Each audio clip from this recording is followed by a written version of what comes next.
With a burning desire and passion for freedom, Elizabeth Keckley aspired to change her classification and occupation from slave to seamstress by assembling dresses for the wealthy residents in Washington, D.C. in the 19th century. The two academic sources that granted our group the most beneficial information on this courageous woman were Behind the Scenes, or 30 Years a Slave and 4 Years in the White House, by Elizabeth Keckley herself, and Belabored Professions, by Zomara Santamarina. After receiving instructions and guidance about this project, we assembled our partnership, which includes Allie Burnett, Lauren Feller, and Caitlin Hightower. We agreed upon Elizabeth Keckley as our historical figure because of her willful and unyielding personality. We admired how she overcame any obstacle or circumstance that stood in her way without hesitation. Born into slavery-filled Virginia during February 1818, Elizabeth Keckley's mother, Agnes Hobbs, was also an in-home slave, while Elizabeth's biological father happened to be their slave owner at the time. Shortly after Elizabeth's birth, Agnes married the man Elizabeth called Dad, George Pleasant. Owned by a different master, he was only allowed to visit twice a year and was sent west eventually. After being removed from his life with his family, George scarcely wrote Agnes letters, which one read, "I want Elizabeth to be a good girl, and not to think because I am bound so far that God's not able to open the way." Behind the Scenes, page 22. Later, Elizabeth was ruthlessly abused and harassed sexually by Alexander Kirkland and conceived her son George. Elizabeth was relinquished to her master's daughter, Anne Garland, and the other 16 individuals residing there. This household was poverty-stricken with near to no money, with the reliance on Elizabeth's source of income. With my needle, I kept bread in the mouths of 17 persons for 2 years and 5 months. Behind the Scenes, page 30. This is when Elizabeth Keckley began her journey of transformation from slave to seamstress. She was exceptionally admired for her dressmaking.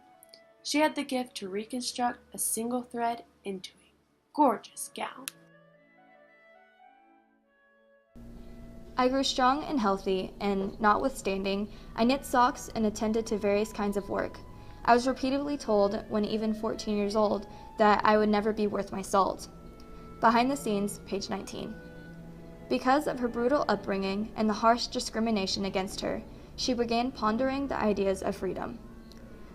Months of consideration went by, and Keckley conjured enough confidence to ask her master, Mr. Garland, what her price for freedom would be.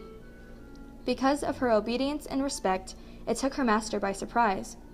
In response, Garland drew a bright silver $0.25 from his pocket and offered it to Keckley. "If you wish to leave me, take this. It will pay the passage of yourself and boy on the ferry boat, and when you are on the other side of the river, you will be free." As said by Garland in Behind the Scenes, page 31. Astonished, Elizabeth replied, "No, master, I do not wish to be free in such a manner. If such had been my wish, I would never have troubled you about obtaining your consent to purchasing myself. I can cross the river any day, as you well know, and frequently done so, but will never leave you in such a manner. By the laws of the land, I am your slave, you are my master, and I will only be free by such means as the laws of the country provide." Behind the Scenes, page 31. This showed great determination and compliance as not only a slave, but as a person. When she consulted with the Garlands, they set the price for her freedom and that of her son at $1,200. While laboring towards new opportunities, Elizabeth met and married James Keckley in St. Louis around 1852. James presented himself as a free man, but he was actually a dissipated slave. Because the stress of supporting her husband and the 17 house occupants, she could not save the adequate amount of funds needed. Because of her skill, engaging personality, and capacity for hard work, she developed a devoted clientele among the city's elite women. American National Biography Online. Her loyal customers provided her with a loan to help her buy her freedom. Elizabeth Keckley was now legally emancipated in 1855 and was soon able to repay her debts. In 1860, she divorced her husband, moved to Washington, D.C., established her own dressmaking company, and trained dozens of young women over the years. American National Biography Online. The wives of politically prominent men, including Jefferson Davis and Stephen Douglas, were clients of Keckley's. Keckley was recommended to wife of President-elect Abraham Lincoln, which was in exchange for her quick craftsmanship on previous projects. In March of 1861, Mrs. Lincoln hired Keckley as her couturier. Elizabeth soon became more than just a dressmaker. Mary Todd Lincoln and Elizabeth Keckley became dear friends. Secrets and personal occurrences were shared between the two, and their bond grew strong. The assassination of Abraham Lincoln took place on April 15, 1865, and this left Mary Todd Lincoln with Great Depression and debt. As a result, Mrs. Lincoln was forced to auction off her personal belongings, including the dresses Elizabeth crafted for her. Throughout this hardship, Elizabeth never left Mary's side. Keckley, who eventually became Mary Todd Lincoln's dressmaker during the Lincoln presidency, represented her work and behind the scenes as the untold story of interracial sentimental bonds she enjoyed with her white elite female employers, whom she described as her friends. The Labor Professions, page 31. After the publishing of the book in 1868, Mary felt as if the book was derogatory towards herself, her way of life, and her social class. This created tension, which caused a lifelong friendship to come to an abrupt end.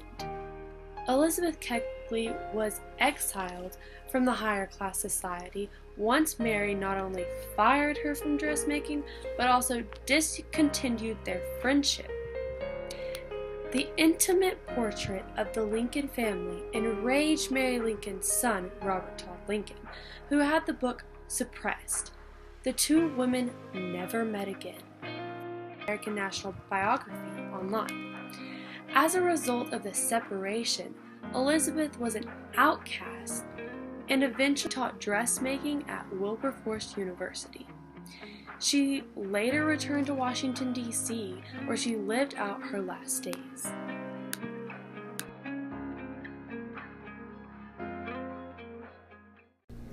Remarkable sacrifices, positive mindsets, and determination are common characteristics of those individuals included in history books today.